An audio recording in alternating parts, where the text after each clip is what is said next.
like a mild uneasiness, right? It's that when's the next shoe going to drop feeling. Campus unrest, our cities aren't safe, your monthly outgoings at home are struggling to be covered by your income. Now, last week we talked about the word precarity. Now, that's that state of precarity when life is more difficult and less secure in ways that are not often offset by technological advances, right? Indeed, the most highly touted technological advances, internet and mobile phones, well, they've increased the burdens of shadow work and introduced new pathways of addiction and stress that have reduced well-being, right? Remember that? They were going to free your lives? Well, they haven't. Rather than be free, they include structures of control that we have yet to grasp, much less limit. These so-called advances that were to enrich our lives have become everyday burdens, and the gap between rich and poor is now getting even wider. Process and narrative controls, they've replaced outcomes. We'd rather virtue signal than actually solve problems. Now, the dominance of digital communications in everyday life, well, that's increased the unpaid shadow work we're forced to do. And we do it really without even knowing it, right? It's way too easy to just hop on your laptop and finish up some work on a gorgeous Saturday afternoon, rather than becoming enraptured by the apologists and cheerleaders proclaiming everything's great and the market is just fine. Launching a lifeboat and setting course for land or maybe even Recession Island, that might be a strategy with much higher odds of success. Now, my next guest will have something to say about this, I'm sure. Please welcome to the show, Rebecca Walser, such a fan favorite. Rebecca, thanks for being on. I don't know. I remember being in London in the 1990s, and they kept touting how this internet and my smartphone was going to make my life so much easier. And about 25 years later, I would say that it's only made it harder.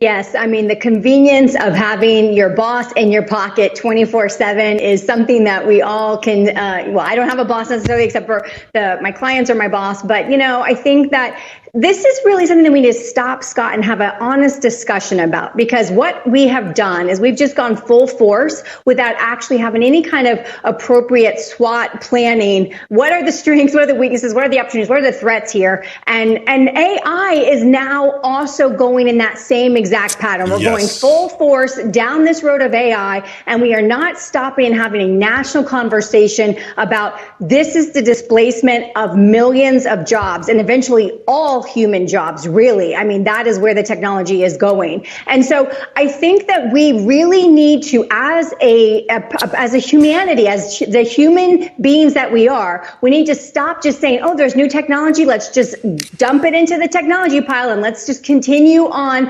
evaporating away the humanity of life and through technology. And let's sit down and talk about how we can use the technology to benefit our lifestyle instead of having the technology completely change our lifestyle, which what has happened. And I'll just say, Scott, one thing we've seen the last 50 years is that the returns of the market have been largely capital dependent, meaning if we were to go just to 2008 and extract all of the Federal Reserve stimulus, what would really our true returns be since 2008 in the market? And I think if you look at the prognostication for the next 25 years, in the absence of central bank stimulus policy, we're only expecting a 2 to 4% growth rate of return from companies directly. And anything beyond that is really just capital being pushed into the markets for further and further and further consumption of humanity. Yeah, I totally agree, because Carly Garner gave us a chart we put up last week showing, natural business cycles, and then in 08, 09, that stopped with the Fed stimulus,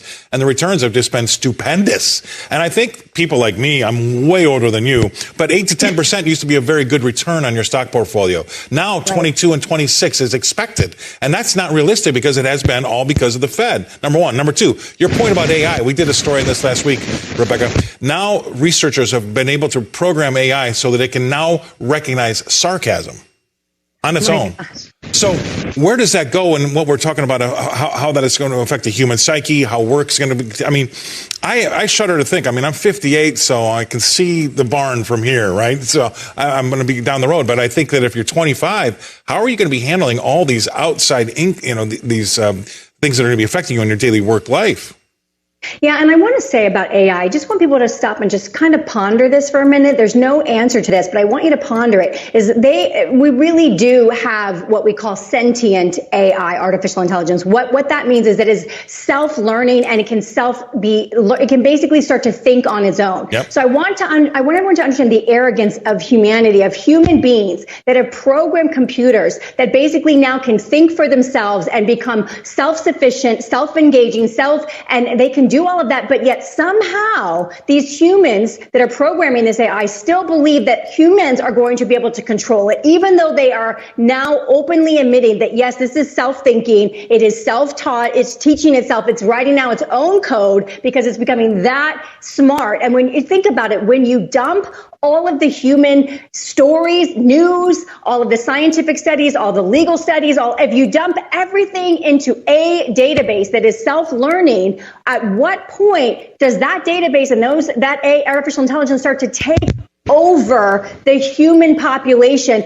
We are really moronic if we think that we can teach AI to be self-taught and sentient and learning, but yet then we're still going to have to control it. This is where all of these Hollywood movies, iRobot, yes, Terminator, Rise of the Machines, all of these things have predicted a self-learning system that eventually will learn to shut humans, control humans. And so we have to be very, very, very careful, specifically, even though we've done everything else without really having discussions and planning. That's why Elon Musk is out there saying, no, we need to pause, and we need to really, before we let the genie completely out of the bottle, we really need to make sure that this is where we want to go, because we are basically writing the code to make ourselves irrelevant in our own world. I know, man. I'm just hanging on to the fact. I mean, I'm scared about sarcasm. It's learning sarcasm. When it learns love and greed, we're in big trouble. That's when that's when the light goes up. All right. Thank you very much, Rebecca. That was one I wanted to have with you because I know you